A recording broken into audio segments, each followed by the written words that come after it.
Mesut Ozil has agreed to a Fenerbahce transfer that will end his isolation at Arsenal. But we want to know, how did Ozil get to this point and what's next for him in a Fenerbahce uniform? Let's see it. What time is it? Game time! Woo!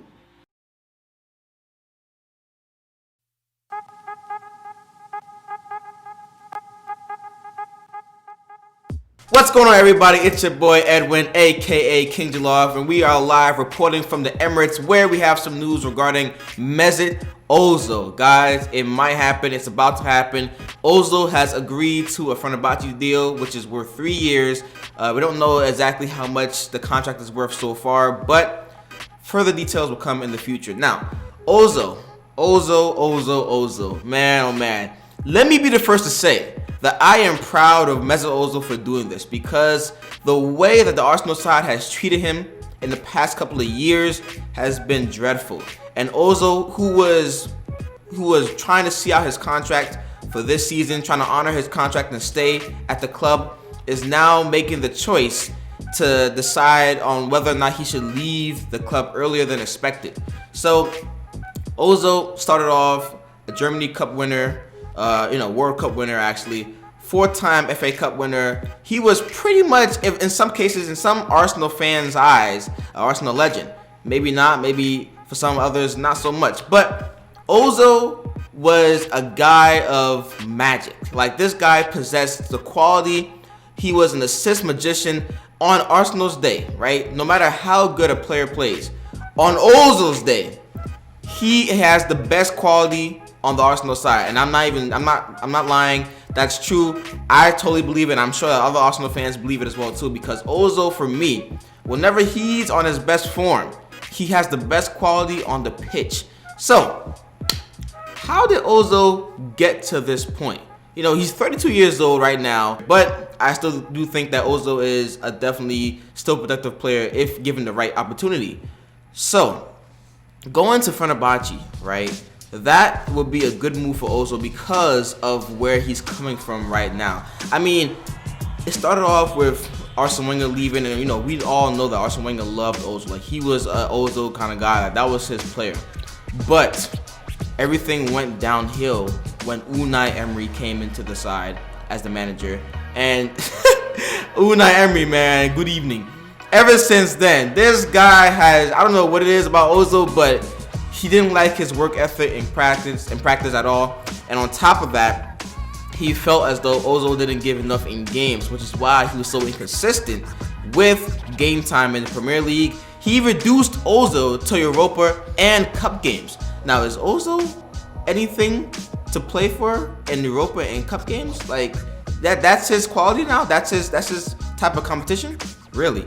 I never knew that. But anyways, that's what happened during Unai Emery's reign. And Unai Emery was more so of a coach who wanted to win the ball high up the pitch and press.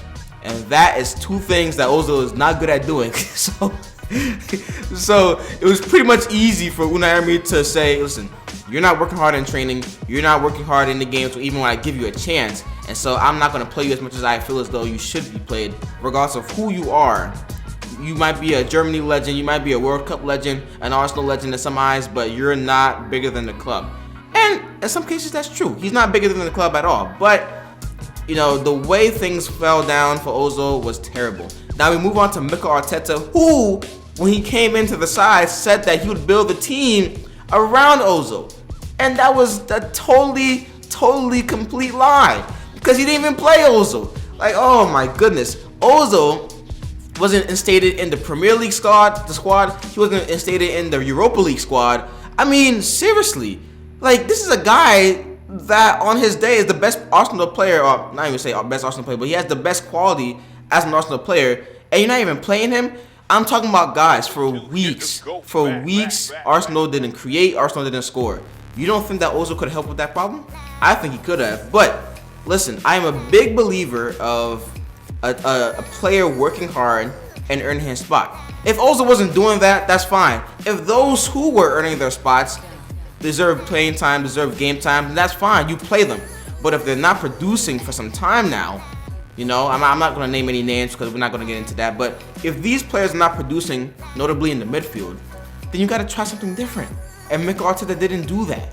You know, so for weeks we went on without scoring goals, without creating, and Ozil still wasn't caught up. He wasn't reinstated. He wasn't doing anything. Like it was terrible. It was insane. And now Ozil's had it to the point where he feels as though this is too much. I thought, you know, it was a matter of time. In my opinion, I thought that it would be a matter of time where he would just blow. He would just get upset, and he wouldn't be able to honor his contract the way he said he did the way he wanted to, because of the fact that, you know, going this long without game time, practicing and not being included in the squad, that's crazy, you know? So Ozil, for me, deserves this. He deserves a new start, a new fresh start. And in all honesty, with the new emergence of Emile Smith-Rowe, apparently that's the reason why Arteta doesn't really see Ozil in his plans anymore as of recent. But right now, Ozil might be heading to Fenerbahce. And to be honest, I think it's really dreadful on Arsenal's part, because of the fact that we gave the likes of Aaron Ramsey, Petr Cech, even Danny Welbeck, I believe, a proper sending off, and we didn't even give Ozil a proper sending off. Like if he doesn't play a last game, or if he doesn't play one more game, which I don't think he will, we would have not given this guy, who was considered a legend, not just in Arsenal, but a Real Madrid legend too. We would have given this guy a not proper sending off, and that's terrible. That's shameful of the club, if I'm being honest, because Ozil to me is a great humanitarian. This guy has done lots of great things for the community, giving back. He even gave our mascot his old job back, man. Like seriously. And we couldn't even properly give him a farewell sending off. We couldn't treat him better than he was before. You're telling me that Ozil doesn't get into the side? That's insane. But guys, let me know what you think about that in the comment section below. How will Ozil fare if he does decide to go to Fenerbahce? I hope I'm pronouncing this right, but how will he go? How will he fare in his new side, in a new uniform? I think that, you know, in his later stages of his career right now, Ozil still will be able to produce. And on top of that, it's a new scenery. It's not England anymore. It's not the cold weather. But we'll see how that goes in the future. But guys, thank you so much for watching this video. Ozil is the winner, but more so, Fenerbahce is the winner, because imagine you have Ozil coming into your side. You know how much revenue that brings in? You know how much popularity that brings in for the club? That is insane. And now Fenerbahce will be on the map. Maybe not, but they will be on the map because Mesut Ozil, even though he's still well beyond his prime ages, his prime years, he's still Mesut Ozil. So he's a big popular figure, and that will help Fenerbahce in the later run. So guys, thank you so much for watching this video. Make sure you like, share, subscribe to the video, to the channel, and always remember, as I grow, we grow together.